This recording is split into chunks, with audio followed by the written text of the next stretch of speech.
It was a bright and sunny morning in Valley View, the grass just barely showing through the frost that laid across the ground.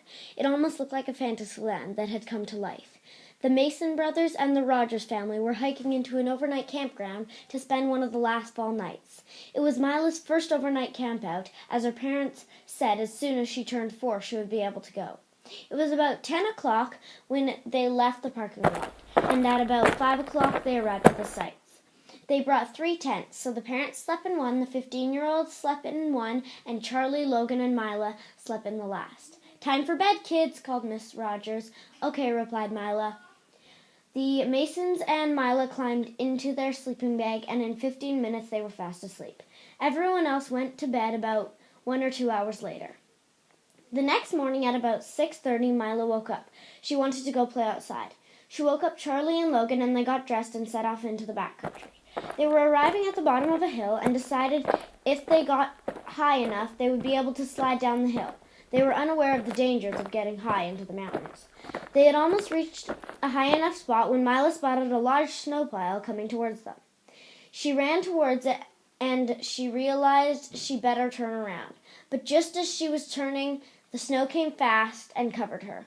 All Logan and Charlie saw was Mila falling on her head and neck. The Mason brothers began calling her name, but no sign of Mila. They sprinted back to the site and woke up Mr. Rogers, Miss Rogers, Izzy, and Aria. "Help! Mila got buried in an avalanche." "What? No time to explain. Come on." They called for a helicopter. Mr. Rogers got a shovel, and they began looking. "Start looking," announced Mr. Rogers. At 7:30, an emergency helicopter came into sight and hovered above as they searched desperately. It was 10 after 8 when Mr. Rogers yelled, "I found her!" They all stormed over as he lifted an ice-cold body from a deep hole.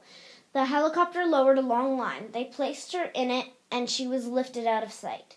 The Masons and Rogers packed immediately and hiked out of the campsite. It was getting to be 2:30 as they arrived at the parking lot. They were driving along the highway when they got a call. They put it on speakerphone so everybody could hear. "Hello." "Hi, how is she?" "We hooked her up and her heartbeat came back." There was a sigh of relief from everybody. "As for she has not woken up and we have not heard when she could wake." "Okay, thank you. We are on our way to see her." "Okay, bye." They all started crying, but this time it was more happiness than sadness. They arrived and all jumped out of the cart. And ran to the room where Mila was being kept. The doctor said her neck had a mild sprain and she would be in a neck brace for up to a month. She was hooked up to a whole bunch of machines. They slept at the hospital for a week before hearing any news. The 8th day, at about 3 in the morning, they were woken up by a doctor. "The test machines say your daughter is waking up." They went into the room where she lay. They waited about 10 minutes. They heard a noise.